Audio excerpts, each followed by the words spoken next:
देख रहे हैं PTNI न्यूज चैनल।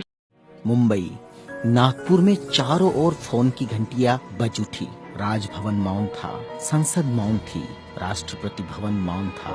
हर कोई कश्मकश में था। शायद कोई बड़ा हादसा हुआ था। यह किसी बड़े हादसे या आपदा से कम नहीं था। कोई अचानक हमें छोड़कर चला गया था, जिसके जाने से करोड़ों लोग दुख भरे आंसुओं से विलाप कर रहे थे। देखते ही देखते मुंबई की सारी सड़कें भीड़ से भर गई। पैर रखने की भी जगह नहीं बची थी मुंबई की सड़कों पर, क्योंकि पार्थिव शरीर मुंबई लाया जाना था और अंतिम संस्कार भी मुंबई में ही होना था। नागपुर, कानपुर, दिल्ली, चेन्नई, मद्रास, बेंगलोर, पुणे, नासिक और पूरे देश से मुंबई आने वाली रेलगाड़ियों और बसों में बैठने को जगह नहीं थी। सब जल्द से जल्द मुंबई पहुंचना चाहते थे और देखते ही देखते अरब सागर वाली मुंबई जनसागर से भर गई। कौन था यह शख्स जिसके अंतिम दर्शन की लालसा में जन सैलाब रोते बिलखते मुंबई की ओर बढ़ रहा था? देश में यह पहला प्रसंग था जब बड़े बुजुर्ग छोटे छोटे बच्चों जैसे छाती पीट पीट कर रो रहे थे। महिलाएं आक्रोश कर रही थी और कह रही थी, मेरे पिता चले गए, अब कौन है हमारा यहाँ? चंदन की चिता पर जब उसे रखा गया तो लाखों दिल रुदन से जल रहे थे। अरब सागर अपनी लहरों के साथ किनारों पर थपकता और लौट जाता, फिर थपकता, फिर लौट जाता। शायद अंतिम दर्शन के लिए वह भी जोर लगा रहा था।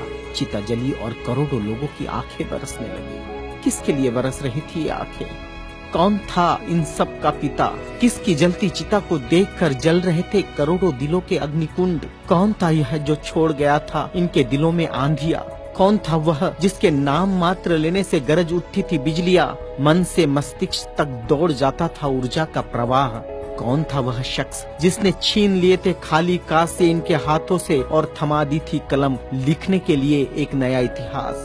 आंखों में बसा दिए थे नए सपने, ओठों पर सजा दिए थे नए तराने, धमनियों से प्रवाहित किया था स्वाभिमान अभिमान को, दास्यता की जंजीरें तोड़ने के लिए दिया प्रज्ञा का शस्त्र। चिता जल रही थी अरब सागर के किनारे और देश के हर गांव के किनारे में जल रहा था एक स्मशान। हर एक शख्स की आंखों में और दिल में भी जो नहीं पहुंच सका था अरब सागर के किनारे, एक टक देख रहा था वह उसकी प्रतिमा या गांव के उस झंडे को जिसमें नीला चक्र लहरा रहा था। क्या बैठा था भूख प्यास भूल कर अपने समूह के साथ उस जगह जिसे वो बुद्ध विहार कहता था। क्यों गांव शहर में सारे समूह भूखे प्यासे बैठे थे उसकी चिता की आग ठंडी होने का इंतजार करते हुए। कौन सी आग थी जो वह लगाकर चला गया था? क्या विद्रोह की आग थी या थी वह संघर्ष की आग? भूखे नंगे बदनों को कपड़ों से ढकने की थी आग? असमानता की धज्जियां उड़ाकर समानता प्रस्थापित करने की आग? चवदार तालाब पर जलाई हुई आग अब बुझने का नाम नहीं ले रही थी। धू धू जलती मनुस्मृति धुएं के साथ खत्म हुई थी। क्या यह वह आग थी जो जलाकर चला गया था वह? सारे ज्ञानपीठ, स्कूल, कॉलेज मरुभूमि जैसे लग रहे थे। युवा युवतियों की कलकलाहट आज मौन थी। जिन्होंने हाथ में कलम थमाई, शिक्षा का महत्व समझाया, जीने का मकसद दिया, राष्ट्र प्रेम की ओतप्रोत भावना जगाई, वह युगंधर, वह प्रज्ञा सूर्य काल के कपाल से ढल गया था। जिस प्रज्ञा तेज ने चेहरे पर रोशनियां बखेरी थी, क्या वह अंधेरे में गुम हो रहा था? बड़ी अजीब कश्मकश थी। भारत का महान पत्रकार, अर्थशास्त्री, दूरदृष्टा क्या दृष्टि से ओझल हो जाएगा? सारे मिलों पर ऐसा लग रहा था जैसे हड़ताल चल रही हो। सुबह शाम आवाज देकर जगाने वाली धुआं भरी चिमनियां भी आज चुपचाप थी। खेतों में हल नहीं चला पाया किसान। क्यों? सारे ऑफिस, सारे कोर्ट, सारी कचहरियां सूनी हो गई, जैसे सूना हो जाता है बेटी के विदा होने के बाद बाप का आंगन। सारे खेतीहर मजदूर, किसान असमंजस में थे। ये क्या हुआ? उनके सिर का छत्र छीन गया। वह जो चंदन की चिता पर जल रहा है, उसने ही तो जलाई थी जबरान जोत।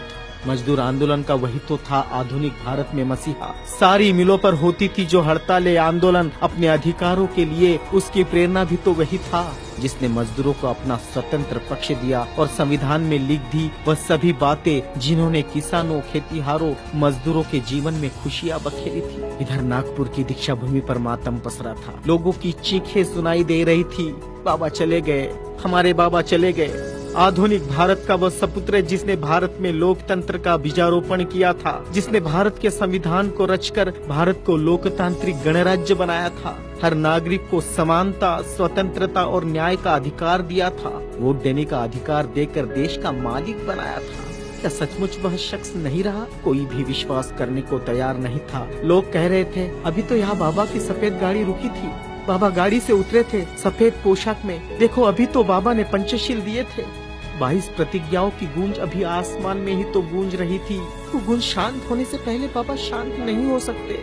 भारत के इतिहास ने नई करवट ली थी। जनसैलाब मुंबई की सड़कों पर बह रहा था। भारतीय संस्कृति में तुच्छ कहलाने वाली नारी, जिसे हिंदू कोड बिल का सहारा बाबा ने देना चाहा और फिर संविधान में उसके हक आरक्षित किए, ऐसी माँ बहनें लाखों की तादाद में स्मशान भूमि पर थी। यह भारतीय सड़ी गली धर्म परंपराओं के मुंह पर एक जोरदार तमाचा था, क्योंकि जिन महिलाओं को स्मशान जाने का अधिकार भी नहीं दिया, ऐसी 3 लाख महिलाएं बाबा के अंतिम दर्शन को पहुंची थी, जो अपने आप में एक विश्व विक्रम था। भारत का यह युगंधर, संविधान निर्माता, प्रज्ञा तेज, प्रज्ञा सूर्य, महासूर्य, कल्प पुरुष नव भारत को नवचेतना देकर चला गया। एक ऊर्जा स्रोत देकर, समानता, स्वतंत्रता, न्याय, बंधुता का पाठ पढ़ाकर, उस प्रज्ञा सूर्य की प्रज्ञा किरणों से रोशन होगा हमारा देश, हमारा समाज और हम। और पूरे विश्वास के साथ हम आगे बढ़ेंगे हाथों में हाथ लिए, मानवता के रास्ते पर, जहाँ कभी सूर्यास्त नहीं होगा, जहाँ कभी सूर्यास्त नहीं होगा, जहाँ कभी सूर्यास्त नहीं होगा।